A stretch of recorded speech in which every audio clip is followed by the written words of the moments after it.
Olá, seja bem-vindo, seja bem-vinda a mais um vídeo no canal Ouvido Mágico. E você vai ouvir agora mais um capítulo do livro Razão e Sensibilidade, de Jane Austen, publicado pela primeira vez em 1811. Não esqueça de se inscrever no canal e deixar o like nesse vídeo. Boa história!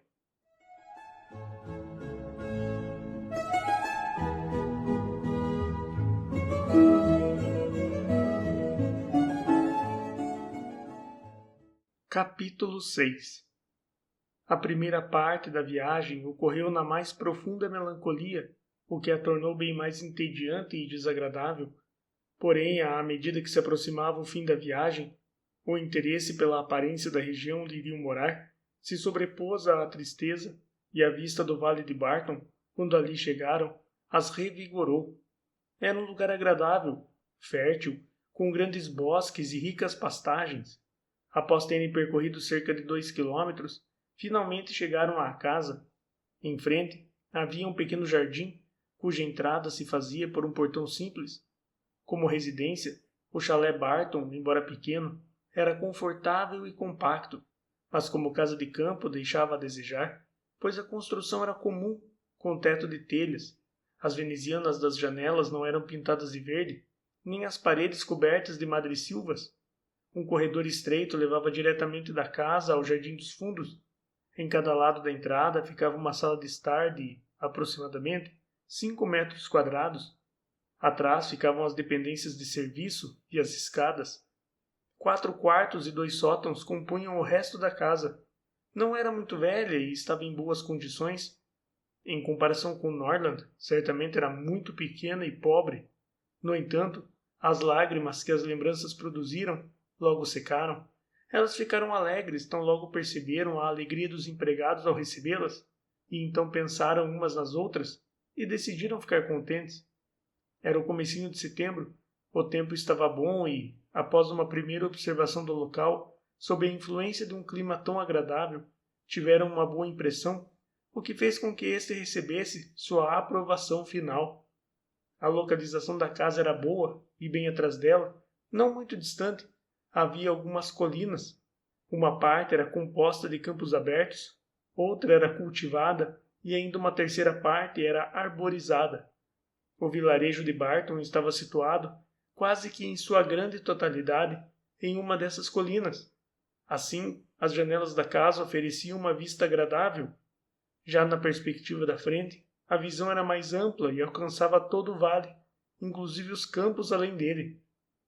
As colinas que rodeavam o chalé limitavam o vale naquela direção, o qual, com outro nome e outro formato, se ramificava novamente entre 2 montes mais escarpados. Sra. Dashwood estava bastante satisfeita com o tamanho da casa e com os móveis.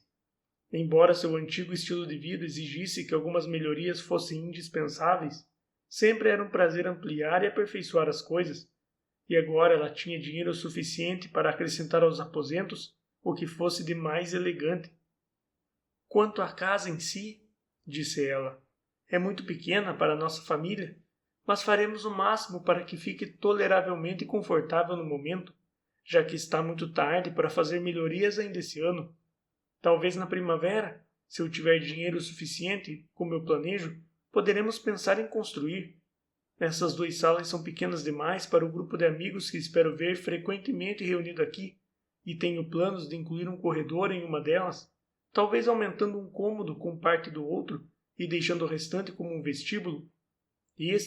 Mais uma nova sala que pode ser facilmente agregada, mais um dormitório e um sótão acima, farão desse chalé uma casa muito acolhedora. Eu preferiria que as escadas fossem mais bonitas, mas não se pode esperar tudo, se bem que acredito que não será difícil ampliá-las. Quando a primavera chegar, terei uma ideia de quanto disponho em dinheiro, e assim poderemos fazer as melhorias de acordo com a nossa renda. Enquanto isso, até que todas as melhorias pudessem ser feitas com as economias de uma mulher com renda anual de 500 libras, e que nunca havia feito economias na vida, elas foram bastante sábias para se contentarem com a casa do jeito que estava.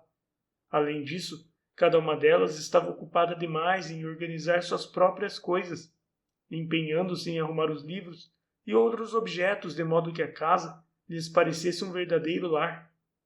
O piano de Marianne foi devidamente desembalado e instalado, e os desenhos de Eleanor afixados nas paredes da sala de estar.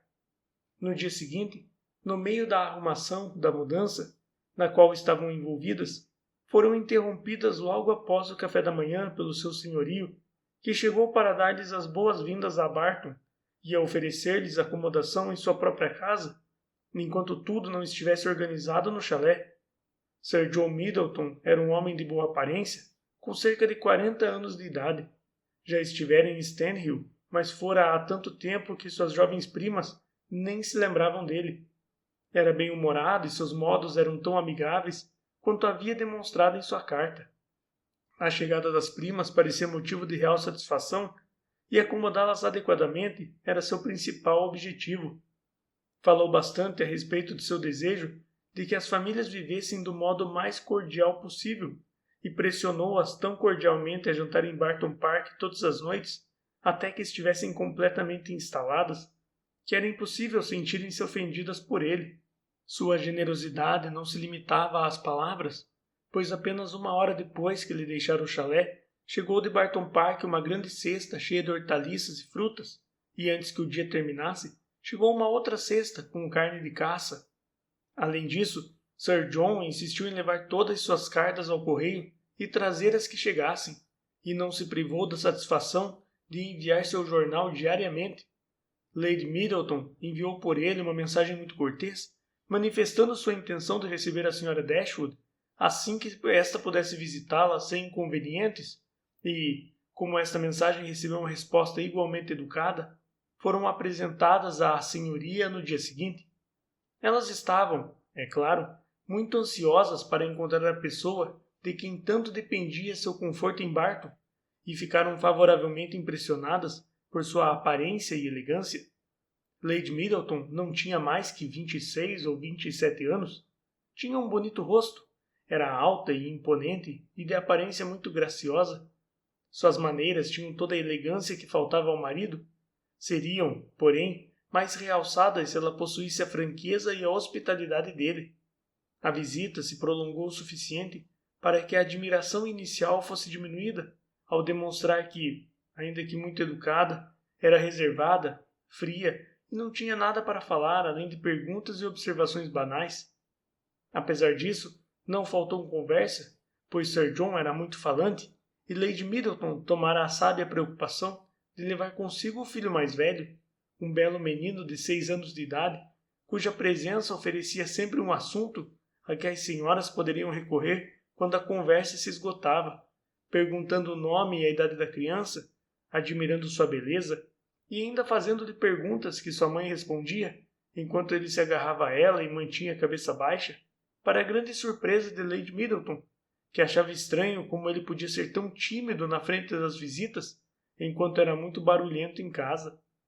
Em todas as visitas formais, deveria haver uma criança, como uma maneira polida de dar assunto às conversas.